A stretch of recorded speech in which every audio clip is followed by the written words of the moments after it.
श्रीमद्भागवत द्वितीयस्कन्ध नवमोऽध्याय। श्रीशुक उवाच।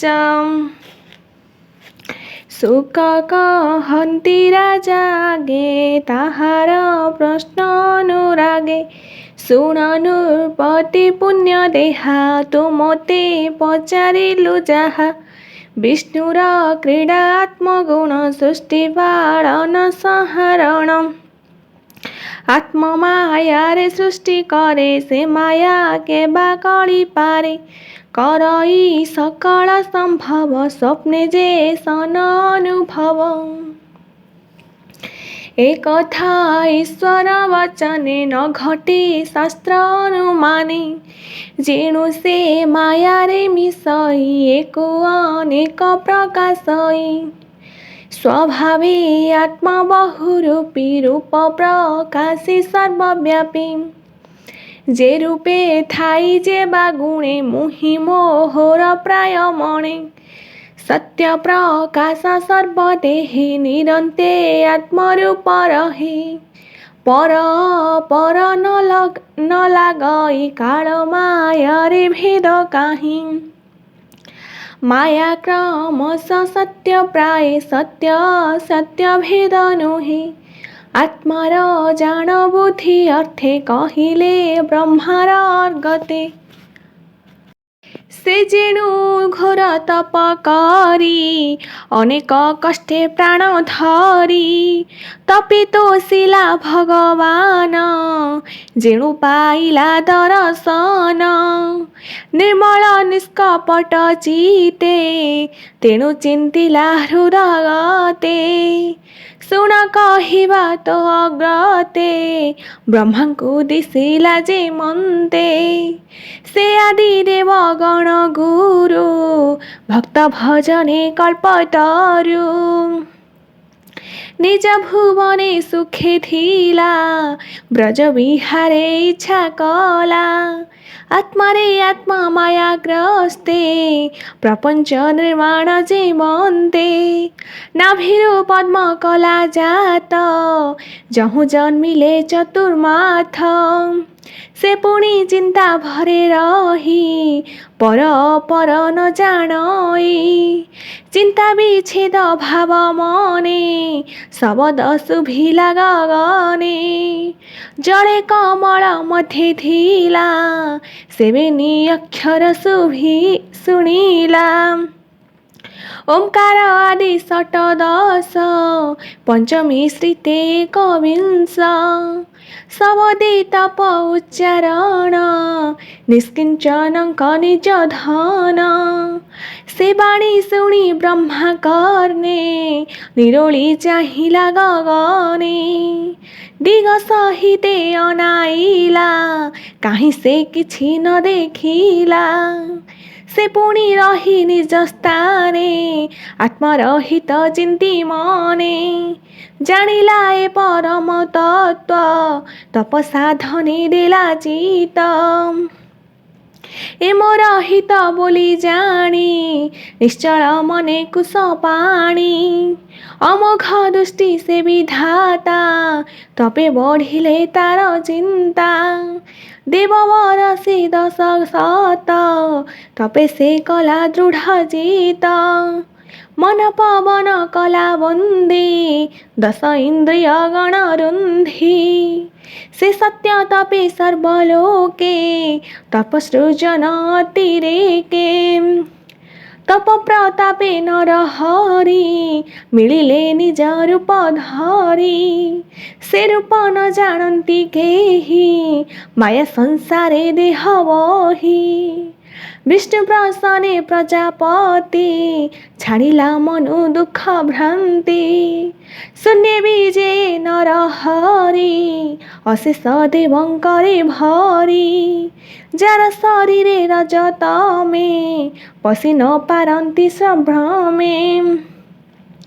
से जे अन्य कालर विक्रम से अबा होइब काहीं क्षम माया न पारे पशि जहि देवे जानिबे ताहा काहीं विमान मध्ये नारायण विष्टित पारिषद गण सर्वे दिशन्ति विष्णु तेज स्वभावे चारि चारि भुज श्याम सुंदर तनुवर्ण अरुण पंकजलोचन हलदी वस्त्र परिधान सुरुचि सुंदर वदन मणिलंबित कंठ देशे कामगंजन निज वेशे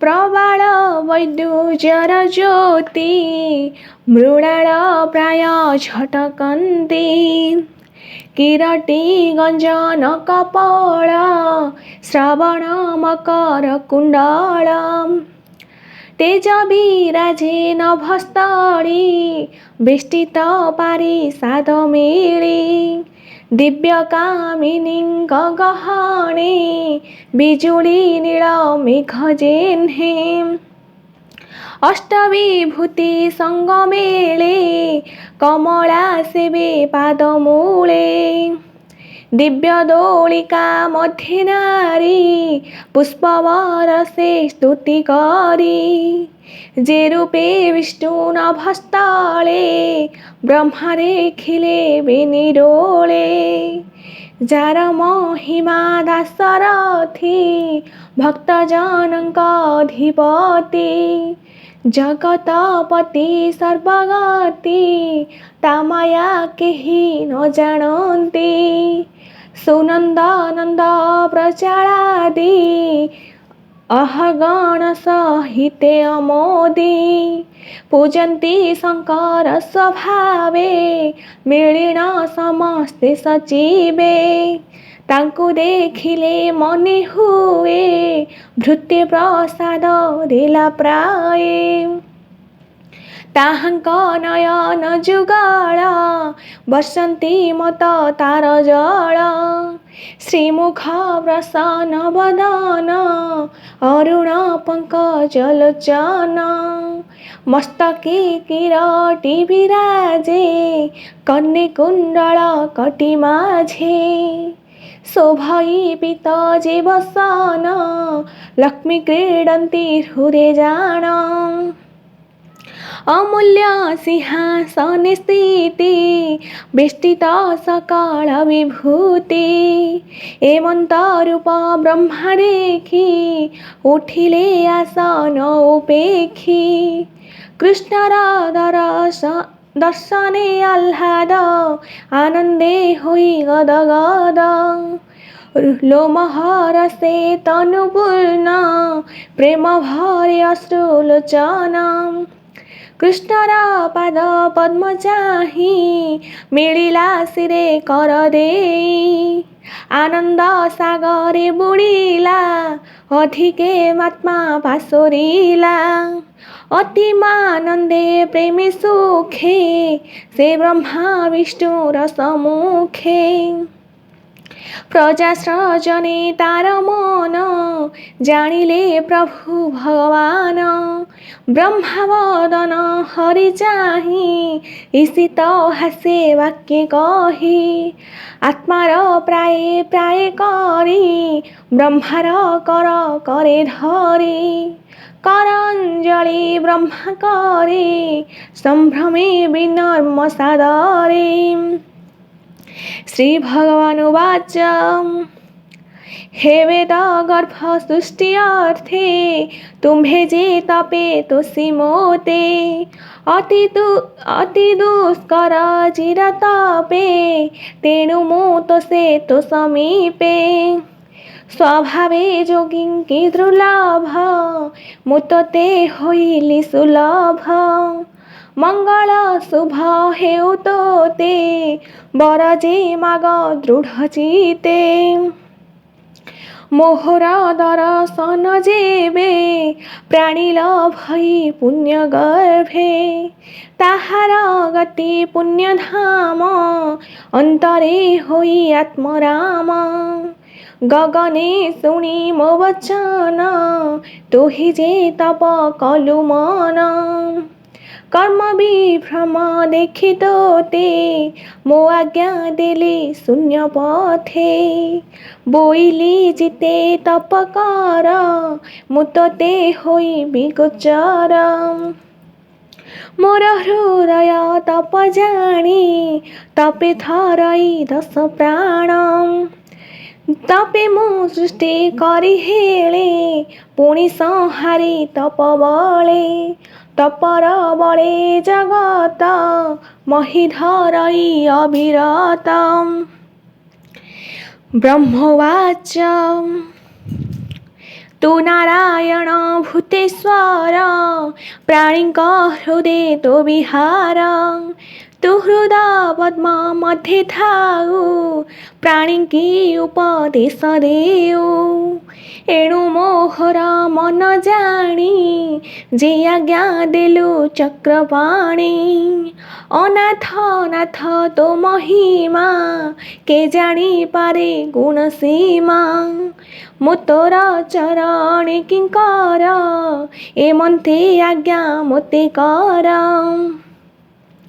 रूप रूप तोर जेते ए सृष्टि करू तुझे मनते तू माया जोगे सृष्टि करी तोर शिक्षा रे तोर पूरी ए सृष्टि करी संहारण तू नाथ परम कारण सृष्टि संकल्पे मोर इच्छा तू नाथ कर सृष्टि दीक्षा स्वतंत्र सृष्टे उन्ननाभि क्रीडाई जिन्हे धने भावी ते मन्ते बुद्धि दिय मोते ए सृष्टि करई जे मन्ते सृष्टि स्मरणे भगवान केबे हे नाही मोर ज्ञान बंधु जे परि बंधु देखी सकल कर्म से उपेखी करई बंधुर आदर